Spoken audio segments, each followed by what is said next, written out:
Madame, Monsieur, bonjour. Merci de nous rejoindre à la une de l'actualité. Le coup d'envoi de l'examen national d'attestation de niveau pour les cycles moyens et secondaires. Un examen passé cette année en présentiel avec plus de 444 000 candidats recensés à travers le territoire national.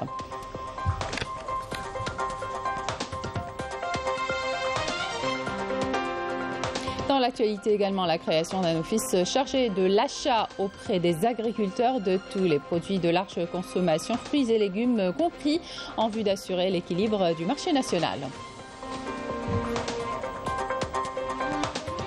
Dans l'actualité également, installation de la Commission nationale de la protection des forêts, un dossier largement discuté au dernier Conseil des ministres, lors duquel le président de la République a insisté, entre autres, sur la mise en place d'un système de veille afin de contenir l'incendie avant sa propagation.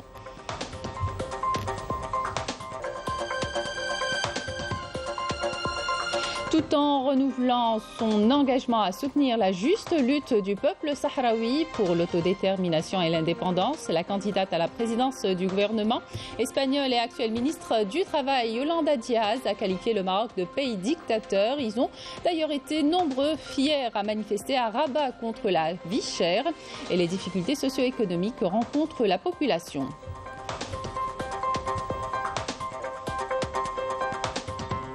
Le portrait dans ce journal du citoyen du monde, Roger Winterhalter, un Alsacien de 85 ans qui nous raconte comment il s'est mis au service du Front de Libération Nationale alors qu'il était appelé en Algérie.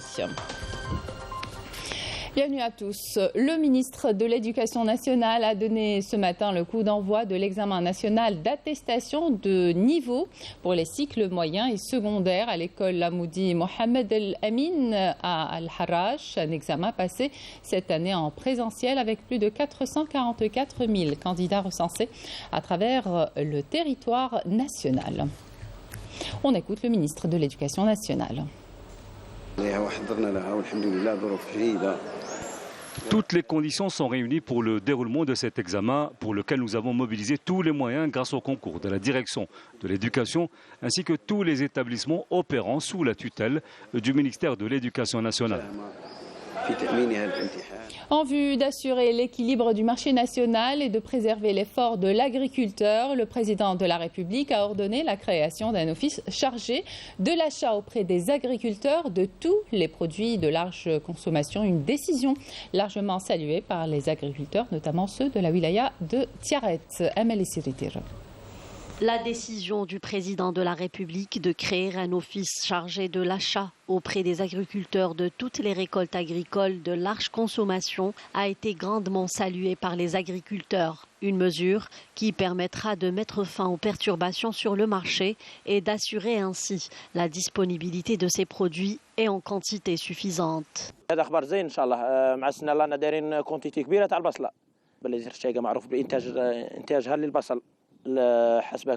C'est une bonne nouvelle, surtout que cette année on a planté une grande quantité d'oignons et on avait peur de ne pas pouvoir l'écouler. La décision du président de la République nous a vraiment soulagés. Cela nous encourage à travailler davantage et à améliorer la production. J'espère que cela mettra fin à la spéculation.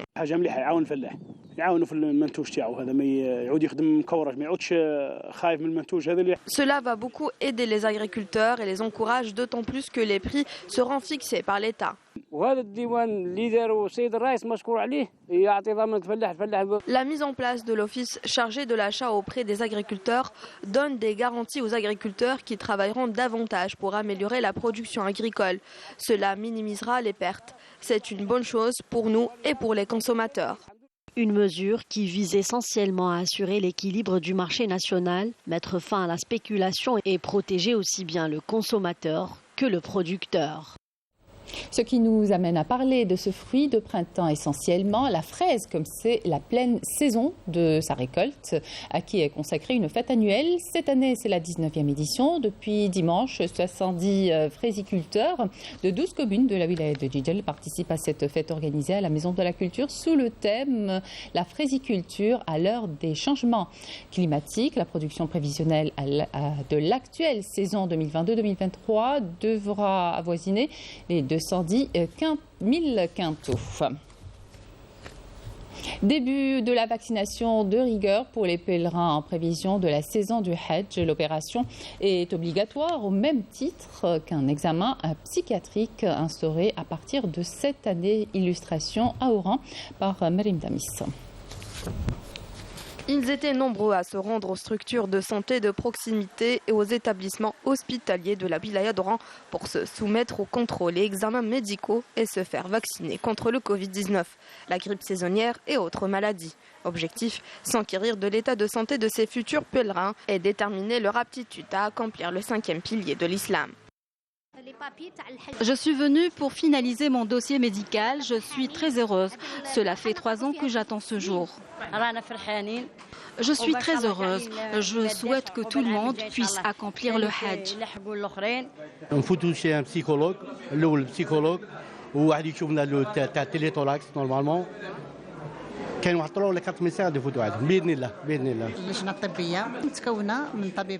Le comité médical est composé d'un généraliste, d'un médecin interniste, d'un psychiatre et d'un psychologue. Des équipes pluridisciplinaires regroupant plusieurs médecins et agents paramédicaux ont été désignées pour assurer le bon déroulement de cette opération. Pour l'heure, 600 hadjis ont été soumis aux examens médicaux et ont été déclarés aptes à accomplir le Hajj.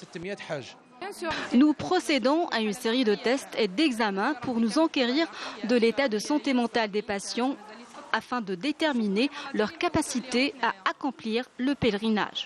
Les pèlerins sont appelés à se rapprocher des structures sanitaires pour passer les examens et contrôles médicaux nécessaires. À noter que l'opération se poursuivra jusqu'au début des vols programmés pour le Hajj. Dans l'actualité également, la cérémonie d'installation de la Commission nationale de la protection des forêts, coprésidée par le ministre de l'Agriculture et du Développement rural et le ministre de l'Intérieur, des collectivités locales et de l'aménagement du territoire. Et comme vous le savez, le président de la République a souligné que pour lutter efficacement contre les feux de forêt, il devrait y avoir un système de veille compétent qui lance l'alerte et définit avec exactitude les points d'intervention afin de contenir l'incendie avant sa propagation. Karima Al-Shmat, Majda Jahmouna. Chlef, wilaya au riche couvert forestier qui a vu partir plusieurs hectares de ses espaces verts enfumés lors des derniers incendies. Des incendies dus parfois au réchauffement climatique et à la négligence des personnes. Ils peuvent également être le fait de pyromanes et donc d'origine criminelle. Quelle que soit l'origine du départ de feu, les équipes de la protection civile sont toujours mobilisées et prêtes à agir efficacement en cas d'alerte. Plusieurs incendies ont été enregistrés les derniers mois au niveau de la commune de Tnes et Bnihwa. Du 1er janvier à ce jour-là, 20 hectares du couvert forestier ont malheureusement été ravagés par les feux. Nous avons mis en place un programme pour sensibiliser les citoyens afin de savoir quelles sont les zones les plus sujettes aux feux de forêt. Dans les prochains jours, nous renforcerons nos équipes avec une colonne mobile pour lutter efficacement contre les flammes et mener à bien notre mission. Une mission qui incombe également au service de la conservation des forêts, lesquels agissent en amont à travers des patrouilles de surveillance effectuées régulièrement. Les résultats se font sentir. En effet, les superficies ravagées ont considérablement diminué. Pour prévenir les départs de feu, les citoyens sont à leur tour appelés à apporter leur contribution en alertant les services concernés. En prévision de la campagne de sensibilisation contre les feux de forêt 2023, notre devoir est de rester opérationnel en permanence et de déployer tous les moyens humains et matériels pour effectuer une surveillance de manière continue et être prêt pour les premières interventions. Rien qu'en mars et avril, nous avons enregistré 18 départs de feu dans la wilaya de Chlef. Le citoyen a un rôle à jouer. Il suffit d'appeler le numéro vert 1070 pour qu'on puisse intervenir rapidement. Il faut savoir que le feu peut réduire en cendres un massif forestier en seulement quelques heures. C'est pourquoi les éléments de la conservation des forêts et ceux de la protection civile s'entraînent périodiquement pour fixer et maîtriser tout départ de feu. Objectif, sauver coûte que coûte le couvert végétal. Programme mondial de lutte contre le paludisme, l'Algérie figure parmi les premiers pays qui ont remporté un grand succès en obtenant la certification attestant l'élimination du paludisme en 2019. Selon l'OMS, chaque année, 400 000 personnes meurent du paludisme. Halima Ouchi. C'est une maladie qui reste redoutable, notamment en Afrique. Malgré l'arrivée de vaccins, le paludisme continue de sévir et de tuer à cause surtout d'une résistance croissante au traitement, selon l'Organisation mondiale de la santé. Cette maladie, appelée également la malaria, a causé en 2021 la mort de 619 000 personnes dans le monde, selon les derniers chiffres de l'OMS. Signalé dès l'Antiquité, le paludisme est causé par un minuscule parasite du genre Plasmodium, transmis par piqûre de moustique, qui provoque fièvre, maux de tête et frissons, jusqu'à devenir une affection grave, voire mortelle, en l'absence de traitement. L'OMS a estimé à 247 millions le nombre de personnes atteintes par le paludisme en 2021, chiffre en hausse par rapport à l'année précédente qui était de 245 millions. Près de la moitié de la population mondiale vit dans une zone à risque et peut contracter le paludisme, mais ce sont surtout les nourrissons, les enfants de moins de 5 ans, les femmes enceintes et les personnes vivant avec le VIH qui sont les plus susceptibles de développer une forme sévère de cette maladie. L'immense majorité des cas, 95%, et des décès, 96%, surviennent en Afrique. Cette région continue de supporter une part importante et disproportionnée de la charge mondiale du paludisme, déplore l'OMS. Depuis 2015, une dizaine de pays ont été officiellement déclarés exempts de paludisme, parmi lesquels l'Argentine et l'Algérie en 2019 et la Chine en 2021. Les syndicats nigérians ont plaidé hier à l'occasion de la célébration de la Journée internationale des travailleurs pour le droit du peuple sahraoui à l'indépendance et à la liberté. Ils ont appelé la communauté internationale et l'ONU à exercer toute forme de pression pour amener le Royaume du Maroc à respecter la légalité internationale. Le président sahraoui et secrétaire général du Front Polisario, Brahim Rali, a fait part dans un message de félicitations adressé au président du Nigeria récemment élu de la reconnaissance du peuple sahraoui pour l'élan de solidarité, la position indéfectible du Nigeria et de son peuple en faveur de la décolonisation du Sahara occidental, dernière colonie en Afrique. Autre position en faveur de l'indépendance et de la liberté au Sahara occidental, celle de la candidate à la présidence du gouvernement espagnol et actuelle ministre du Travail, Yolanda Díaz, qui a renouvelé son engagement à soutenir la juste lutte du peuple sahraoui pour l'autodétermination et l'indépendance. Díaz qui a qualifié le Maroc de pays dictateur. Marim Damis. Yolanda Díaz, la candidate à la présidence du gouvernement espagnol et actuelle ministre du Travail, a renouvelé son engagement à soutenir la juste lutte du peuple sahraoui pour l'autodétermination et l'indépendance. Interrogée sur sa position par rapport au Sahara occidental et le revirement du Premier ministre Pedro Sánchez, devenu le soutien numéro 1 de la politique expansionniste de Rabat. Celle qui occupe le poste de deuxième vice-présidente du gouvernement espagnol a été claire et catégorique. Elle a affirmé que si elle devenait présidente, elle romprait sans aucun doute l'accord avec le Maroc, qualifiant ce pays de dictature. Considérée comme l'une des principales personnalités politiques d'Espagne, Díaz a réitéré à travers cet engagement la position de son parti politique Sumar, qui depuis le début place la défense des droits de l'homme et de la justice sociale dans le monde comme axes centraux de son programme d'action. Et d'ajouter que son pays est tenu d'utiliser tous les canaux d'influence concernant le Sahara occidental afin de faire pression sur le Maroc. D'autre part, son parti insiste sur le fait que le gouvernement espagnol devrait cesser de soutenir l'inclusion du Sahara occidental dans les accords de coopération bilatéraux entre l'Union européenne et le Maroc, qui ont été invalidés par la Cour de justice de l'Union européenne par de multiples décisions. Les Marocains ont profité du 1er mai pour investir de nouveau la rue. Ils étaient très nombreux hier lundi à manifester à Rabat contre la vie chère et les difficultés socio-économiques que rencontre la population. Amel Warba.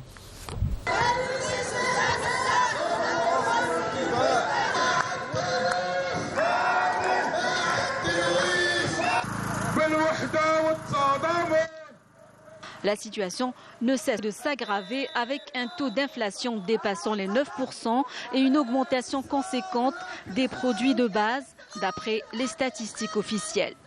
Une situation qui a poussé plusieurs centaines de Marocains à investir la rue ce 1er mai, fête internationale des travailleurs, dans de nombreuses villes, dont Rabat et Casablanca, en réponse à l'appel des centrales syndicales marocaines.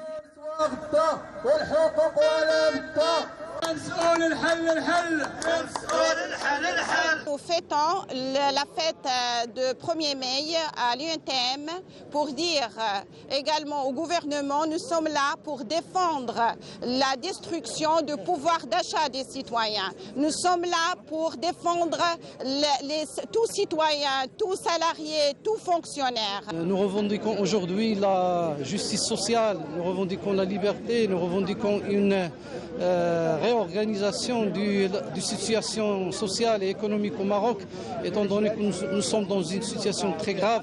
Donc c'est pour cela que nous soutenons cet syndicat et nous revendiquons plusieurs raisons, comme je dirais la justice sociale et la liberté essentiellement. La grogne populaire connaît une montée en puissance au Maroc, plongée dans une précarité inquiétante. En cause, la dégradation du pouvoir d'achat et la poussée inflationniste marquée par l'envolée des prix des denrées alimentaires. Scandant des slogans contre la cherté de la vie, la détérioration du pouvoir d'achat et la corruption, les manifestants ont défilé dans la capitale, devant le siège du Parlement et dans différentes artères des villes marocaines. Face aux disparités sociales importantes, les travailleurs marocains sortis exprimer leur colère réclament une revalorisation des salaires et une régularisation de leur situation, notamment dans les secteurs professionnels marginalisés et touchés de plein fouet par la crise multidimensionnelle. Déterminés à aller au bout de leur combat, les travailleurs sont montés au créneau pour dénoncer la flambée scandaleuse des prix des produits de première nécessité. Dénonçant les méthodes répressives déployées par le Marzen pour réduire au silence les voix libres, les manifestants réclament aussi la libération des prisonniers politiques et condamnent la politique de normalisation avec l'entité sioniste.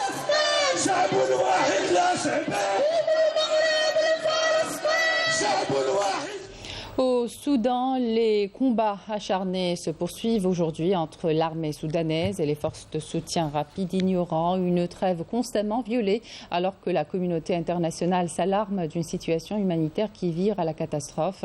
Des combats meurtriers qui ont déplacé plus de 330 000 personnes à l'intérieur du pays, tandis que 100 000 autres ont fui dans les pays de la région, ont indiqué ce mardi les Nations Unies.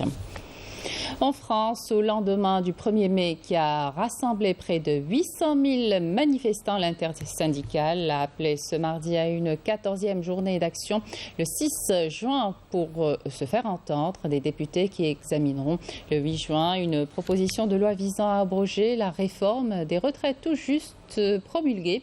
Une forte mobilisation émaillée de violences contre la réforme des retraites faisant une centaine de blessés parmi les forces de l'ordre. Retour en Algérie avec l'actualité sportive, la Coupe d'Afrique des Nations des U17. Au programme de cette journée, dans le groupe A, le match Algérie-Sénégal prévu à 17h au stade Nelson Mandela Brahri. Et puis à 20h, Congo-Somalie. Le sélectionneur national a animé une conférence de presse à la veille de la deuxième rencontre de son équipe pour Erskri Rmen. Les Verts sont prêts à la confrontation avec le Sénégal et la mission sera compliquée. C'est Ahmed Bouraïb.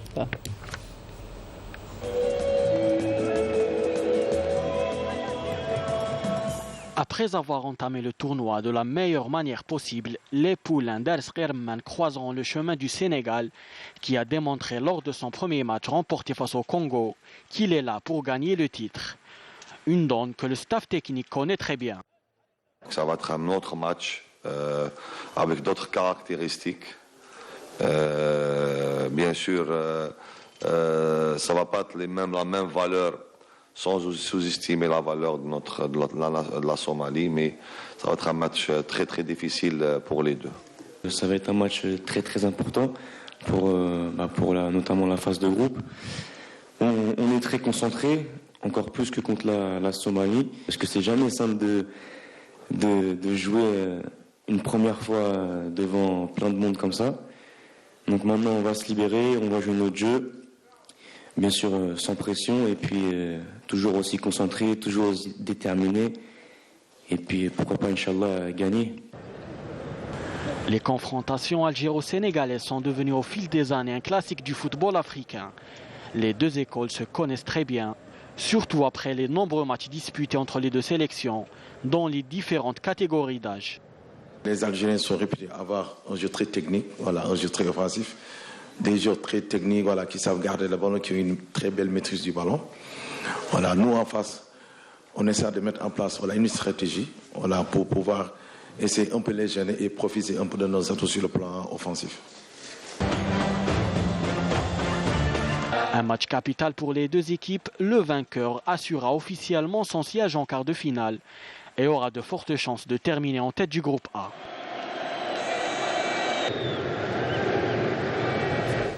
Et sachez que la sélection nationale du Mali a battu celle du Burkina Faso hier soir sur le score d'1-0 hier soir au stade du 19 mai 1956 à Annaba pour le compte de la première journée du groupe C de la CAN 2023 des U17.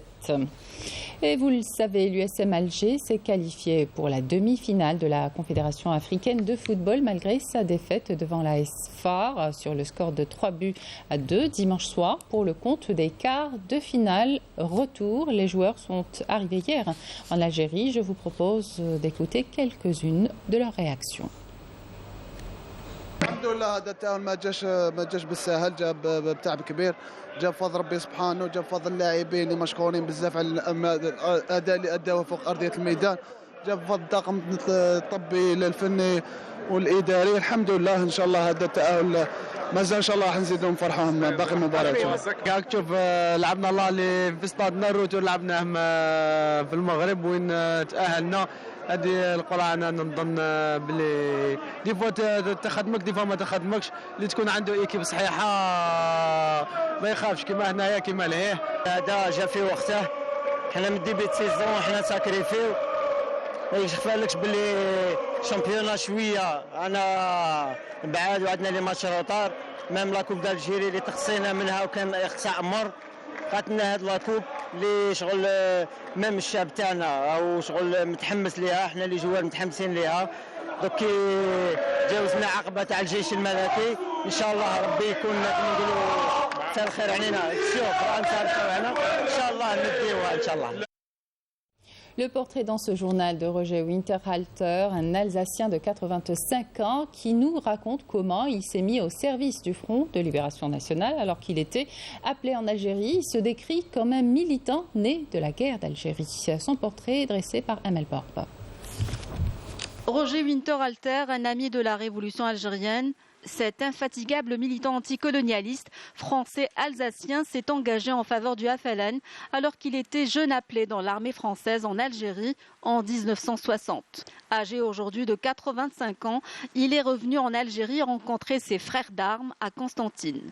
Un moment fort en émotion qui le plonge dans les souvenirs vivaces de la guerre de libération nationale. Il raconte comment la violence et l'horreur du colonialisme l'ont poussé à épouser la cause algérienne. Le déclic le plus important, je le dis et je le redis, c'est cette fameuse manifestation qui était régulière au moment des années. Ça, c'était des femmes, des gens qui descendaient des montagnes du Toukouya et d'ailleurs, et ils avaient mis devant des femmes et des enfants qui criaient « Vive l'indépendance, vive la solidarité, vive Ben Bella ». À bas le colonialisme. À ce moment-là, le colonel a dit il a perdu le contrôle. Il a dit il faut tirer. Et donc, on a tué plus de 50 personnes. J'ai rencontré ça et je suis malheureux comme un chien. Je ne sais pas comment faire. Cet ami de la Révolution a rendu des services précieux au FLN. Sa mission, consistait à fournir du matériel, des uniformes et des renseignements. Il a aussi modifié l'affectation de soldats infiltrés du FLN. Il a rendu de grands services à la Révolution. Il nous ramenait des vêtements et des équipements et il nous fournissait des renseignements.